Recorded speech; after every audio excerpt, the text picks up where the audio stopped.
Hello, welcome to the channel. Let's go to today's story. I recently overheard my 25-year-old wife as she was on the phone with one of her best friends. During the conversation, she mentioned that she was pleased to be with me and that marrying me had been her last option. I originally planned to use "wife" in the title of this account, but now I can't change it.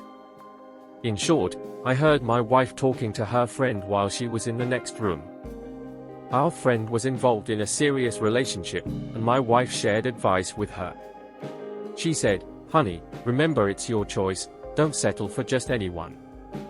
That statement shook me to the core, and I wonder if my wife still loves me. Why am I being treated as a second option? Maybe I'm overreacting, but since then, I haven't mentioned this topic, as I'm honestly at a loss as to what to do. Hearing those words broke my heart. Now for the top advice before the full upgrade: be the first choice. Yes, it's important to confront her, but if she thinks she's settling and you're not her first choice, then maybe it's time to find someone who values her more. There's not much you can do to change her mindset. I would suggest broaching the subject at home, but be careful not to be too brutal. I'm sorry to hear you going through this, but it's crucial to talk to her about this. You should never be someone's last option. If that's how she really feels, maybe this relationship isn't working, and she might even backtrack and downplay the situation. Keeping that perspective means she isn't respecting you. No matter what happens, love yourself. You deserve better than to be a last resort choice. Some words cannot be unsaid, and if she meant those words, they could have killed the relationship. Talking about it may seem difficult, but it is necessary. I'm really confused as to why she would say I was her last option when she was only 24. Maybe there was some pressure to get married around that age, or maybe she saw her friends getting married and wanted to do the same so she wouldn't feel left out. Anyway, I hope you'll consider having a serious talk with her. Now on to the updates. Thank you all for the kind words, it really made me feel better. I intend to speak with her soon. Many people thought my post was fake, but I assure you it's not. We've been engaged for over a year and married just 3 months ago. I'm not used to calling her wife, but I used that alternative since she uses Reddit. Anyway, thanks everyone for the advice. I was amazed at the support I received on the internet, even though I'm a complete stranger to most. I will speak with her today and will keep you updated soon. Final update: I just did one of the hardest things in my life. After breakfast, I sat my wife down for a serious talk. She was hesitant, but I convinced her that it was important. We went into the living room and I told her what I heard during her conversation with her friend. It was painful, but she already knew what I was going to say as she read my post. She cried and tried to downplay what she said, claiming that she was just joking and that she loved me dearly. However, I couldn't ignore the truth. I told her that I couldn't continue in a marriage where I wasn't her first choice and that I unfortunately believed it was a mistake. It was a difficult but necessary conversation. As for those who are concerned about the financial implications, please know that we signed a prenuptial agreement prior to the wedding. With that in mind, I've never been more sure I made the right decision. After our conversation, there was an awkward silence before she started screaming and claiming that I couldn't end things like that. I told her that she needed to do what was best for me. The situation is far from easy, but it's important to be true to yourself and your feelings. I wanted that, and it was at this point that she became extremely hostile. She yelled at me, saying I was the worst relationship she had ever been in, and that I didn't think she could find someone new.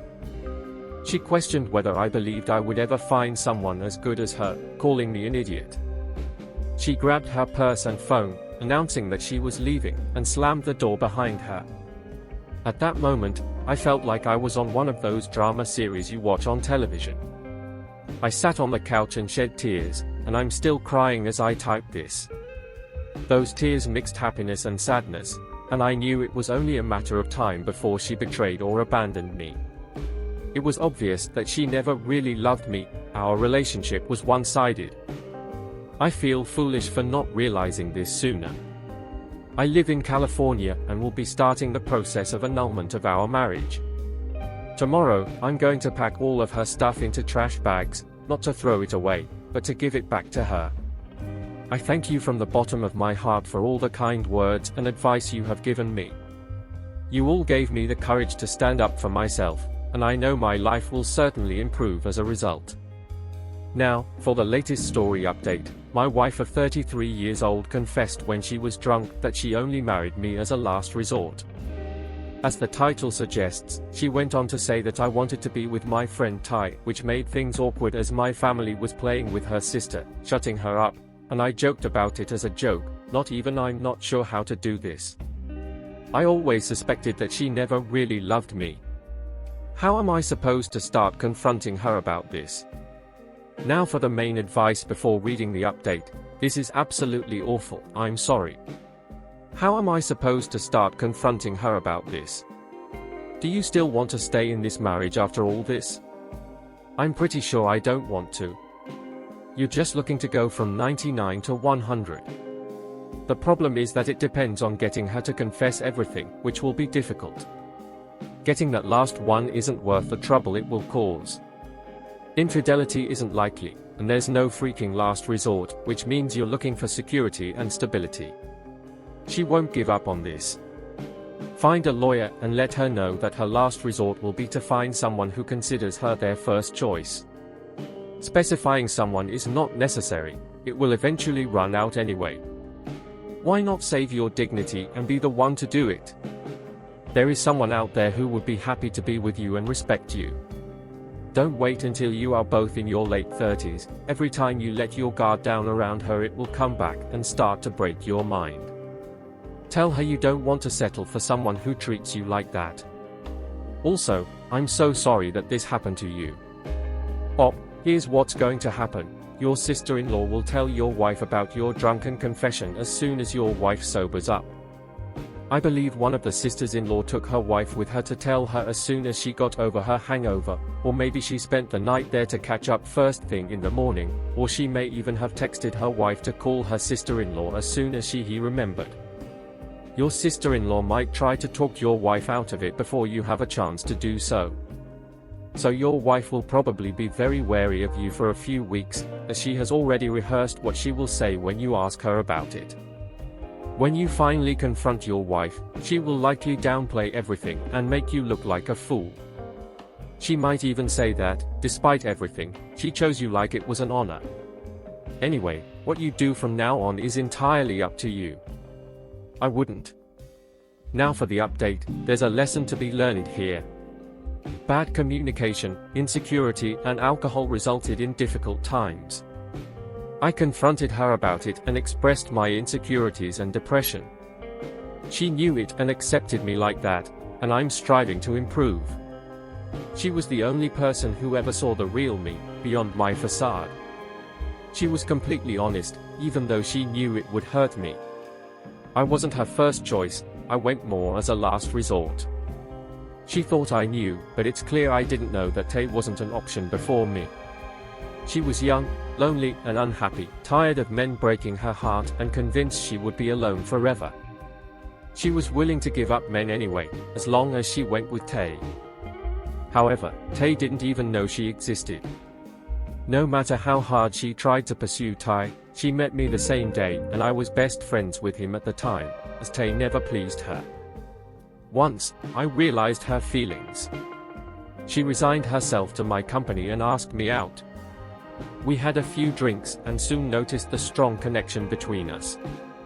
However, she quickly realized that she made the right choice and fell deeply in love with me. She usually doesn't share all the details of her story, as she considers it private, and people don't really need to know the details. She confessed to me that she felt ashamed that she had wasted time chasing Chian. I ignored the fact that I was clearly interested in her, but she was focused on chasing a man who didn't even know of her existence, and in truth, she didn't know much about him. She just harbored desires for him and shared her feelings with her sister, who responded sympathetically, recognizing the private nature of the situation. Most of my family assumed it was love at first sight, although it's weird to admit. I chose to believe her, because if I can't trust her, I can't trust anyone. Her story fits with what I remember, as she was by my side the whole time. We now have 2 children and have built a family. I don't want to start doubting our relationship. However, I must be honest and admit that I was doubtful when she told me the story. My inner negativity surfaced at that moment. I met her while she was still in love with Ty, as we were co-workers. I found her attractive, but she showed no interest in me, so I didn't take any further steps. Ty, on the other hand, never lived up to her expectations. Eventually, she gave up on chasing Ty and started approaching me, asking me out for drinks. It was then that we realized that we had many common interests and strong chemistry. The rest of the story is already known. However, I must admit that sometimes the suspicion that she doesn't love me creeps into my insecure and depressed side, especially when I'm drunk and my self-esteem plummets. I know I shouldn't think that way, but it's hard to help it, given my history of insecurities. However, she has been very supportive and has done a lot to help me get over these negative feelings. In the end, this story seems plausible to me. We all make mistakes and chase the wrong person at some point. I can understand how painful this can be. On the other hand, it looks like I wasn't just a last resort option. Maybe, at that particular moment when we first met, she wasn't in love with me, but over time, she did. I believe that we must work on our mental issues and continue to do so, as only good things can come of it. She sought out Ty, but she never really got to know him. She fell in love with him because he was kind and helped her with her work, but when they finally met, she realized they had nothing in common. They were incompatible, which is one of the reasons our chemistry was so strong. I was the only person who understood her, and she understood me too. She was always alone in her life, without friends, because her sister was busy with her friends and her parents worked a lot. She also struggles with insecurities and depression, and all of her past relationships ended badly. We were able to connect from the first meeting. I believe her answer not only seems plausible, but also surprisingly commonplace. Many people end up falling in love with and marrying someone they would not initially have considered as their ideal partner. They adapt over time, which isn't necessarily a bad thing when it comes to the dating experience. Sometimes you find that what you really need in a partner is completely different from what you initially thought, or the traits you initially found attractive when you were younger. It seems that your wife's feelings for Ty were just infatuation, maybe even obsessive, and essentially don't mean much. It is possible that she was young, inexperienced, or immature at the time, and chose a man to whom she was physically attracted, projecting desirable characteristics onto him. We've all been there, where a crush becomes a fantasy and doesn't necessarily mean you want to marry that person in reality. And that's what I wanted to share in this video, everyone. If you have thoughts to share, please leave a comment below. Don't forget to click like and subscribe if you enjoyed this content. Until the next video.